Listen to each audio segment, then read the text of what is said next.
अध्यक्ष महोदय, MPSC विद्यार्थ्यांचा प्रश्न खरं तर आम्हाला मांडायचा होता.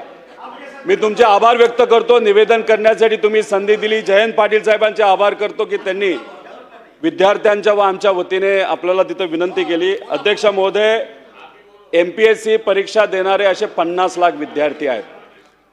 काही दिवसांपूर्वी महाराष्ट्र लोकसेवा आयोग यांनी एक परिपत्रक अध्यक्ष महोदय तिथं काढलं.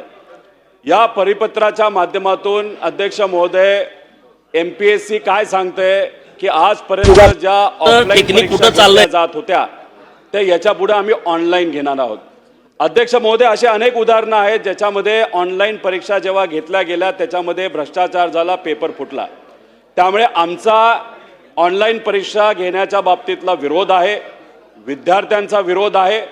त्यामुळे आपल्याला विनंती करतो की आपण सरकारला सांगावं की अशा पद्धतीने ऑनलाईन परीक्षा घेऊन चालणार नाही. गेल्या 20-25 वर्षामध्ये ऑफलाईन परीक्षा जी MPSC आजपर्यंत घेत आलेली त्याच्या एकदा सुद्धा पेपर फुटलेला नाही.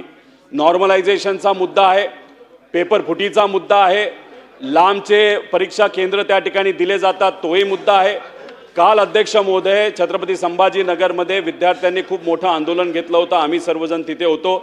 याच्या आधी विदर्भामध्ये सुद्धा, वर्ध्यात असू द्या, अमरावतीमध्ये असू द्या, मोठं आंदोलन झालं. अध्यक्ष महोदय, मुख्यमंत्री साहेबांना भेटलो, विनंती केली. ते म्हणाले की आम्ही सकारात्मक आहोत, आम्ही चर्चा करू.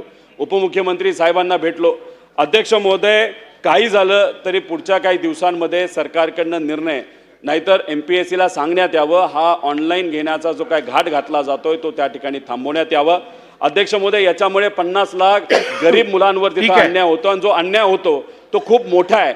MPSCचा आदर आहे, पण हा जो निर्णय तिथं घेतलेला आहे त्याच्यामध्ये खोटी माहिती अध्यक्ष महोदय देण्यात आलेली आहे. उत्तर प्रदेश, केरला, तमिळनाडू इथं ह्या येणाऱ्या परीक्षा सगळ्या ऑनलाईन घेतल्या ते साफ खोटं आहे. त्यामुळे हे जे काय परिपत्रक MPSCने काढलेलं आहे, MPSCला पूर्णपणे आदर मनात ठेवून अध्यक्ष महोदय सरकारकडनं निर्णय घेण्यात यावा की ऑनलाईन परीक्षा नको, ऑफलाईन असावी. आणि कृपा करून ज्या पद्धतीने हा पेपर या ठिकाणी पाडला तसंच या निर्णयसुद्धा सरकारच्या माध्यमातून कॅन्सल करण्यात यावा.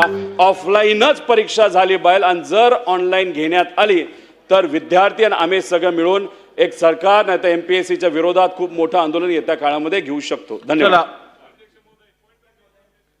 शासकीय विधेयके नवनवीन घडामोडी पाहण्यासाठी स्टार महाराष्ट्र न्यूजला सबस्क्राईब करा आणि ताज्या बातम्यांचे अपडेट मिळवण्यासाठी बेल आयकॉनला प्रेस करा आणि परिपूर्ण बातमी बरोबर रहा, इतरांपेक्षा एक पाऊल पुढे.